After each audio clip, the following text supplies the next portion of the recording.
England's villages. Pretty cottages, roses round the door, a magnet for tourists, and a great place just to watch the world go by. It's a cosy chocolate box image that's recognised across the globe. I'm Ben Robinson, and as an archaeologist, I'm fascinated by the places where we live and how they've evolved. For me, the story of our villages from the Normans to the present day is not one of sleepy rural idylls. It's a story of purpose and power. We can see this along our coast. This is the story of Port Isaac. On the surface, it's a quintessential Cornish fishing village. But dig deeper and you find a more complex story, a story of Tudor entrepreneurs who began working and trading with lands far and wide. It's in villages such as Port Isaac that a new kind of coastal community emerges, connecting Britain with the wider world.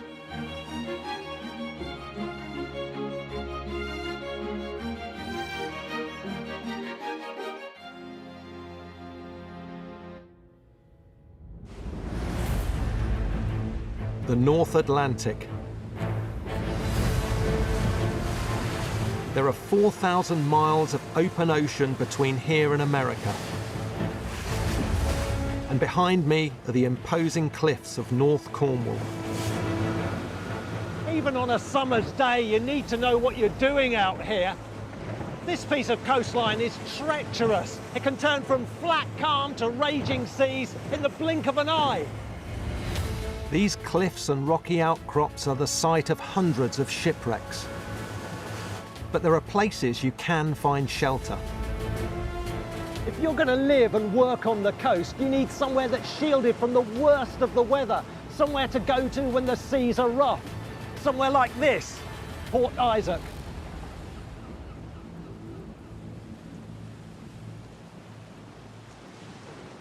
Fishing villages began to flourish in the late Middle Ages, several hundred years after inland villages. And you can see why Port Isaac appealed to those early coastal settlers. It's a lot easier hauling your boat onto a shingly beach than a sandy one. And this flat area up here is ideal for safely storing the boats. The high cliffs and narrow entrance provide protection from the sea, but they also put space at a premium. The one flat open space in the village is known as the Plat. It's been a hub of activity for generations. The rest of the village is a maze of streets, once a challenge for horse and cart. Well, you wouldn't get much through there. It's known locally as Squeezy Belly Alley. And the story goes that young boys would lurk up there, stealing the hats of unsuspecting passers-by. If you landed here in the 14th century, you'd have seen just a few buildings belonging to the first fishermen. They must have been a hardy lot. Imagine heading out to sea, never really knowing what the weather's going to do. And if you get into trouble, there's no one to help. And when you did make it back to shore with a boat full of fish, getting your catch to market was tricky. The problem with fish is that it goes off very, very quickly. So unless you've got lots of expensive salt to preserve it, you're limited as to where you can sell it. So most of the catch would have been eaten by locals, with just a bit traded in the surrounding area. Professor Jane Whittle is an expert in how the rural economy worked in the late Middle Ages. To be successful, the whole family would need to pull together. It was men who tended to go to sea, but that couldn't happen. The economy couldn't function unless there were also women running the households at home. And they're heavily involved in the fishing industry because they're processing the catch when it comes on shore, preserving the fish. They were real multitaskers.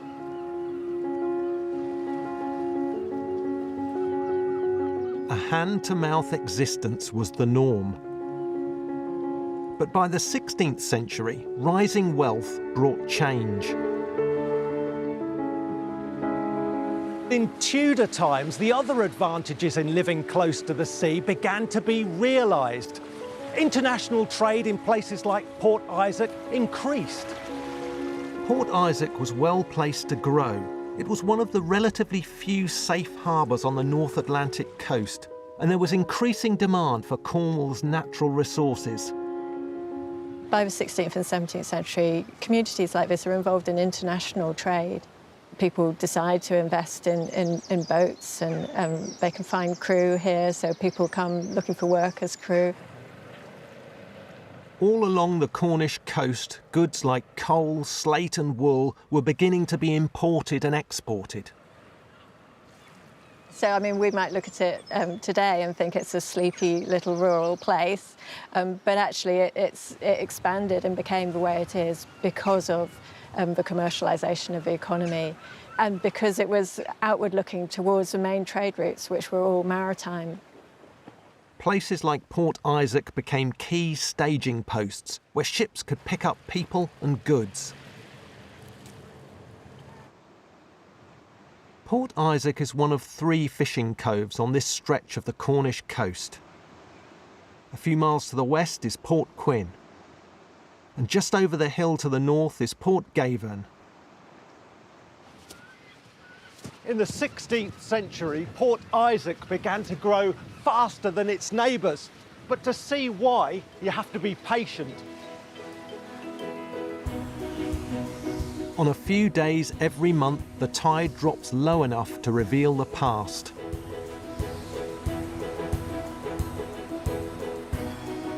Cornish archaeologist Caradoc Peters has come to help me investigate. Yes. Now we're getting a sense of the size of this thing. This is the base of a Tudor harbour wall, which was probably built when Henry VIII was on the throne. We're coming basically onto one corner, aren't we? We are indeed. So there's the line going that way, another line going over there.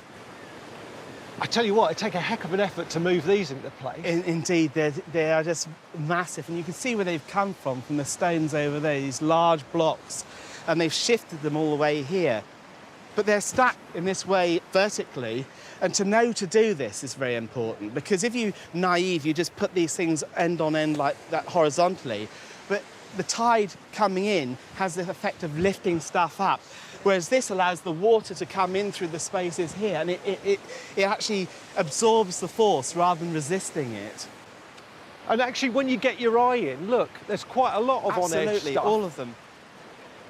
Building a harbour wall was a great feat of engineering, creating a safe haven for fishing and trading boats. This is Britain. Weather comes at you just like crazy. And Cornwall, particularly, because it's sticking out into the Atlantic, you just get all the Atlantic storms. You know, you want a little boatyard of some sort. And you don't want high waves coming in to take out the village either, if it's a really stormy thing. So this helps break up the storm coming in. The harbour wall transformed Port Isaac's fortunes. It protected precious ships and their cargo from the worst the North Atlantic could throw at them. And after it was built, the Port Isaac we see today started to take shape. When Elizabethan writer John Norden visited the area at the end of the 16th century, he described Port Isaac as a place wonderfully increased in buildings of late years by fishing. Some of those buildings are still here today.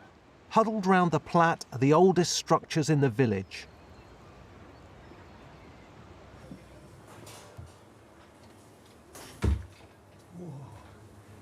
Well, these low ceilings aren't built for people of my height. There's no concessions to grandeur or architecture here, all these rough hewn beams. And you've got to imagine that the light that's flooding in now, that wouldn't have been the case in the past. There wouldn't have been these big windows. There'd be tiny little windows because you didn't want the draft. All life would have been in here, all family life. The fire smoking away, everyone huddled together, everyone on top of one another. It would have been filthy, a little bit smelly as well. A million miles from what it is today. On the other side of the Platte is Port Isaac's main fish cellar, where the catch was stored and processed. The irregular shape shows the builders were keen to use every inch of the available land. The building we see today went up at the turn of the 19th century, but it sits on something much older. Look at these rubble foundations here and the on-edge slabs of slate stone. That's very similar to what we saw on the Tudor harbour wall. That harbour wall also made it easier to import a key ingredient in preserving fish, one that had to be kept dry. Salt was a big issue, where to get it from, because it was taxed in this country. But right across the Channel in Brittany and also the Vendée, those were tax-free regions. People would go to Brittany, pick up the salt and bring it here. Salt transformed the industry. The fish could be preserved and therefore sold beyond the village. Behind all this activity, someone was pulling the strings. The infrastructure that's needed for proper commercial fishing, that's quite an investment. That's not something that a few fishermen can just do alone. No, not at all. In fact, you really would need a local landowner, someone with some money and resources to bring in people who actually have the expertise to do this. Ordinary villagers here wouldn't have the money to actually invest in this. They also wouldn't have had the skills.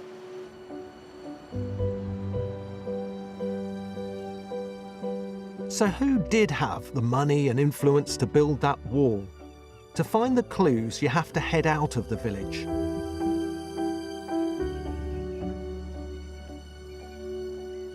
It's a good half-hour's walk to Port Isaac's parish church of St Endelion, and it's a walk that would have been made every week for hundreds of years.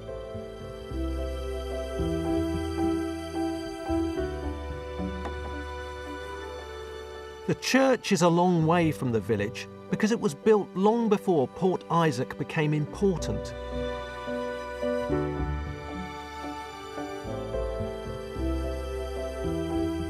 St Endelion is made from granite, an abundant rock in Cornwall.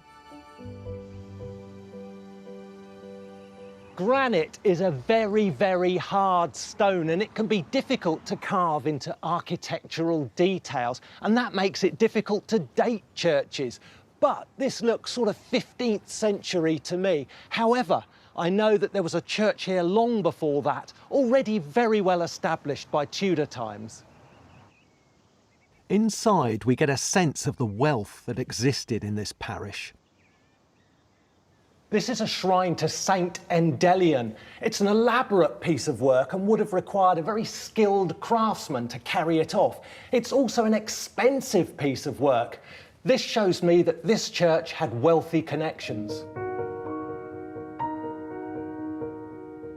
In the 16th century, St Endelion supported no less than 4 clerics, and that's expensive. Paying for all this wasn't just an act of faith, but a statement of your importance in local society.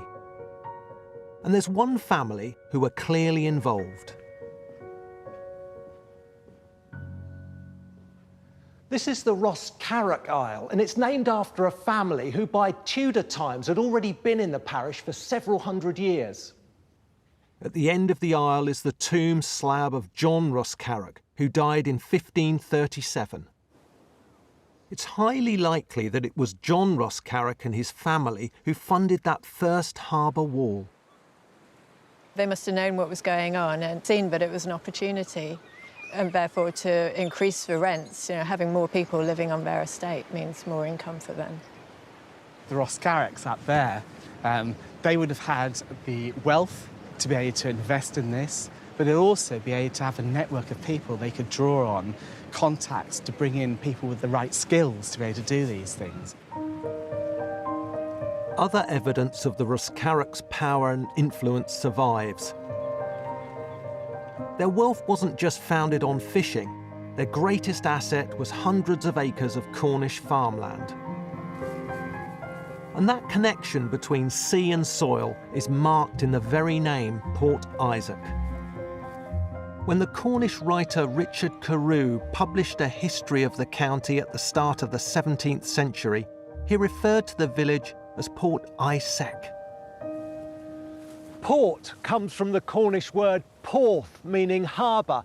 Isaac is the Cornish word for corn or grain, which to this day is still being grown just up the hill from Port Isaac.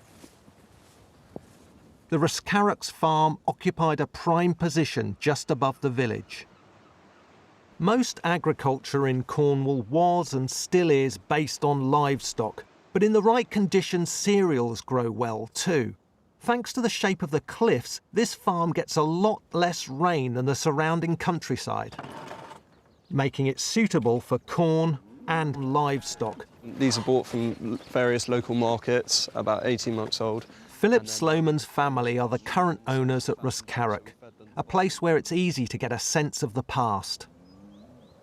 So here we have the map of the farm, which is so interesting because we got the same field boundaries in the arable rotation that we still use today, and the same names, which is quite rare actually. This field here, number 24, is called Kine Park. That's an old biblical name for cattle. That is grass on this register, and it was in the Doomsday Book, and it still is grass now and used for the same type of farming production. Down here we got the hop garden, which they used to grow hops, which would have gone with the malting barley for pressing the beer and making the beer for all the workmen and everyone to have a good time after work. Farm and village life were closely entwined. Fishing was a precarious and seasonal business, so many of Port Isaac's villagers would have worked in the fields as well as at sea. And as demand for beer around the country went up, so did the amount of grain being exported from Cornwall. We believe this is mid-16th century, so we used to put all the grain in there, they used to. We got the saddle stones underneath. This is a hefty bit of granite, this, isn't it, carved up? And the idea is that your rats and mice can't get round the overhang up into it, because the worst thing to have is rats and mice getting at your grain. So, oh, wow, yeah. This is the grain store. This is the whole farm's production for 1 year in these tiny compartments. Yeah. So you would have had your feed barley, your malting barley for pressing and making beer, and your wheat. So it shows that a variety of cereals are being grown on this farm. It's not just one thing. Absolutely, yeah. So we just do the one crop now in modern times, but back then they would have done all sorts. Nowadays, there's just a swallow sheltering in the barn. 600 years ago, this was the epicentre of the wealth that powered the farm and the village below, and it needed protecting. This gun loop, now blocked, faces in this direction, and that's because it's defending the doorway. If you're trying to hammer in and smash your way into this place, you're vulnerable to being shot at through there. This is a classic defensive feature that you'd usually find in a castle, not a Cornish farmhouse. But there was good reason to take such precautions. From the Tudor period onwards, this coastline was ravaged by Barbary pirates. They would kidnap people and sell them into slavery in North Africa. But these fortifications, the battlements, the corner tower here, is sending out a message. Don't mess with us, we're going to fight back. In the end, it wasn't pirates that finished the family. They ran out of male heirs. In the 17th century, the Rescarrock's influence on the village dwindled and the farm was sold. But by then, the landed gentry weren't the only ones with money. Merchants and traders had become increasingly powerful in Port Isaac, thanks to a now flourishing international trade. As well as corn, minerals were profitable. Slate from the nearby Delabole quarry, which is still in operation today, was exported from the village. The locals kept enough of this highly prized material for their own houses, making Port Isaac one of the best roofed villages in Britain. Tin and other minerals were also exported. As we go through into the post-medieval, there's more and more demand, not just for the tin, but for copper copper becomes really big for cannon, bullion, copper pins. This stuff is going further than we originally thought it was. For example, Cornish granite is found off La Rochelle in western France.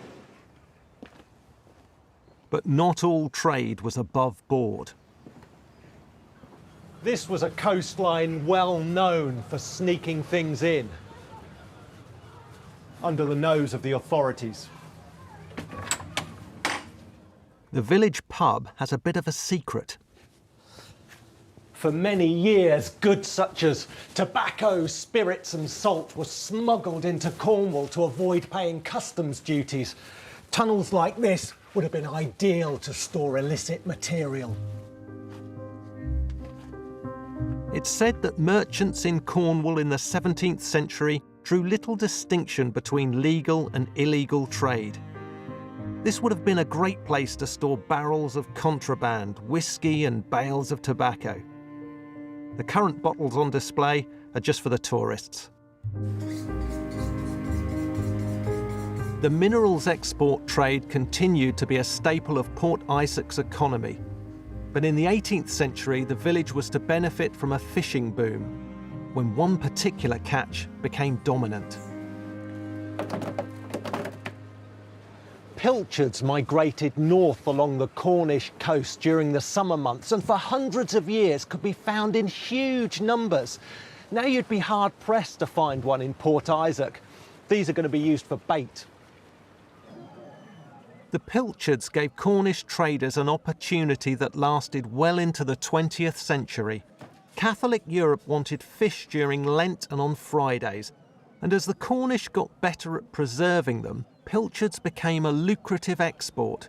But strong tides, currents and changeable weather made it tough work. Jeff Provis comes from a long line of Port Isaac fishermen and has written about the industry's importance to the village.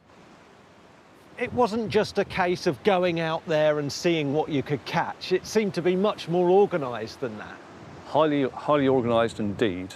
The first time it was known that pilchards were around was when sailing vessels or other fishing boats would tell the locals that they've seen shoals in a certain area, and then they would wait for the pilchards to move to a suitable location so they could shoot the nets.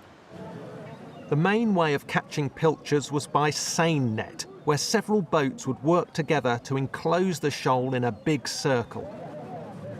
So they'd anchor the net with all the shoal trapped, and they had to empty the shoal within about 5 days at the most, otherwise the fish would die. One mistake, they could lose the whole catch, which may mean the difference between poverty in wintertime and having money and plenty to eat. As the fishing industry expanded, so did the size of Port Isaac. By the 19th century, the village started to grow up the hill and onto the surrounding cliffs. And when a big catch of pilchards came in, everything was centred on this place, the fish cellar. There's fishing nets, there's lobster pots here now, but back in the day, when they're processing pilchards, this would have been a very different scene. There was huge excitement when there was either a big catch of pilchards or herrings. The pilchards were brought in, and then the ladies would stack the pilchards up in 5-foot-high piles with layers of fish, layers of salt.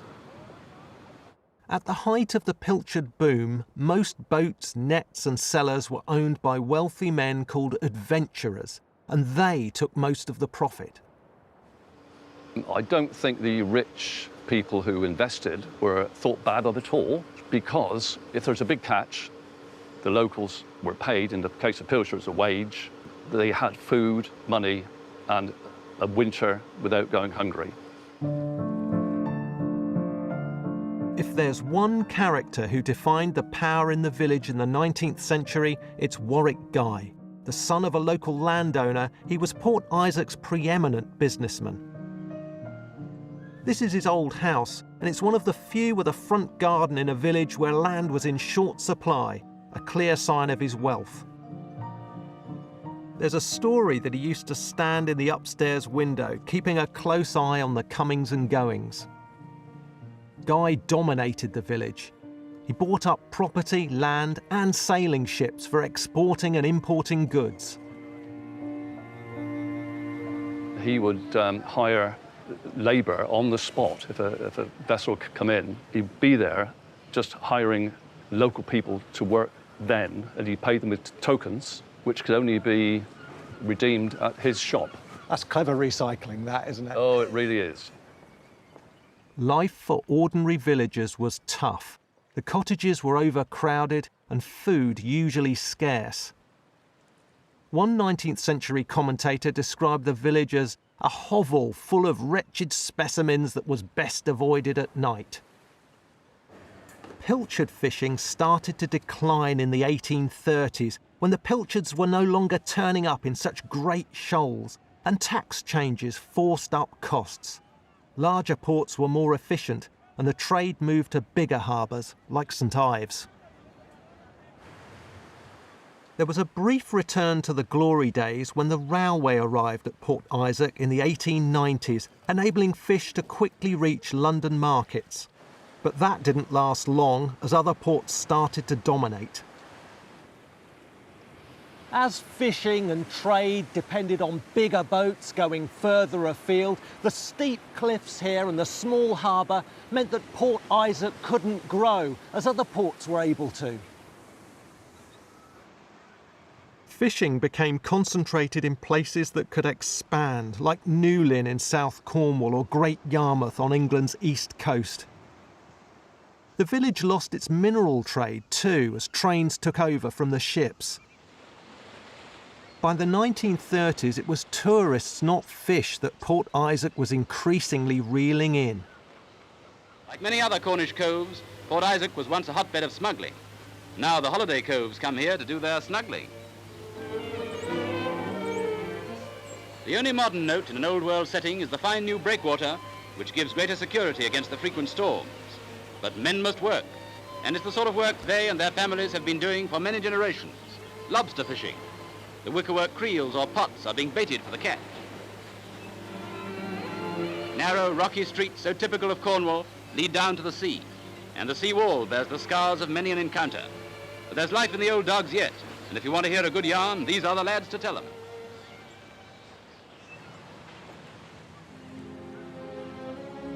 Today, Port Isaac's fishing fleet consists of just a few lobster and crab boats, and the former fishermen's cottages sell for eye-watering sums. It's not hard to see why thousands of tourists come every year to experience this slice of Cornish coastal history. Behind the picture postcard is a place where life was tough. But fishing villages like Port Isaac were early incubators of an entrepreneurial spirit.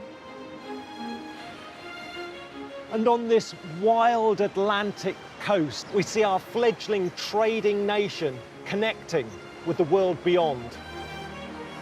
Something that surely resonates today as our small island looks towards a future of global trade.